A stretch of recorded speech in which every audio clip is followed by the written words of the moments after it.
ભુજના જૂના સ્વામિનારાયણ મંદિર તરીકે ઓળખાતા પારેશ્વર ચોકમાં આવેલા સ્વામિનારાયણ મંદિર ખાતે ચાલી રહેલા હિંડોળા મહોત્સવમાં હિમાલયનું દ્રશ્ય ખડું કરવામાં આવેલ છે।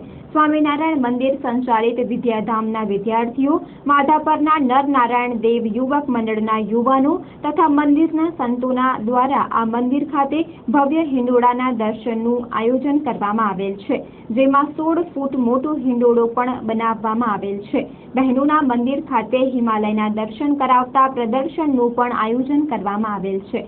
આ હિમાલય દર્શનમાં વિશાળ હિમાલય પર્વત ખડો કરવામાં આવ્યો છે અને તેમાં અમરનાથની ગુફા બનાવી તેમાં શિવલિંગનું પણ સ્થાપન કરવામાં આવેલ છે, જેના દર્શનાર્થે મોટી સંખ્યામાં ભક્તો ઉમટી રહ્યા છે।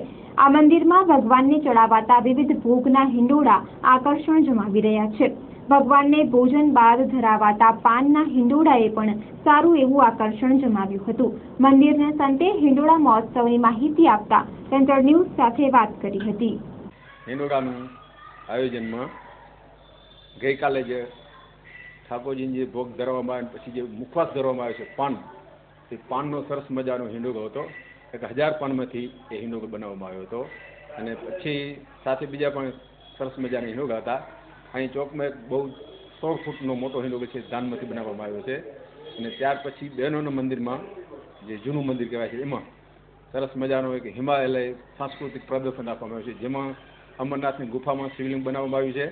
પછી ઉપરના ભાગમાં આમ બારેથી આમ આટોમાને આવીને હિમાલય જોઈ અને પછી જ્યારે બારે નીકળવાનું થાય ત્યારે અંદર ગુફામાં ઉપર ચડી એટલે તરત જ ફુલાશ્રમનું એક દૃશ્ય ખડું કરવામાં આવ્યું છે। આવી રીતે વિવિધ પ્રકારના સાંસ્કૃતિક પ્રદર્શનો અને 12 હિંડોળાનું પણ આયોજન સાથે ત્યાં કરવામાં આવ્યું છે અને એમાં વિદ્યાર્થી સંતો, અમે અહીં રહેલા સ્થાનિક સંતો અને માધાપરના સ્વામિનારાયણ શ્રી નાનાદેવ યુવક મંડળના જુવાન મિત્રોએ ખૂબ મહેનત કરી અને અમને સારો સાથ સહકાર આપ્યો છે। આવી રીતનું આ ભવ્ય હિંડોળાનું આયોજન કરવામાં આવ્યું છે પ્રસાદીના મંદિરમાં। હવે પછી જેમ કે આજે હવે આવતો રવિવાર છે, એ દિવસે સરસ મજાના મોટા હિંડોળા હશે, જેમાં રક્ષાબંધન છે એટલે રાખડીનો હિંડોળો હશે।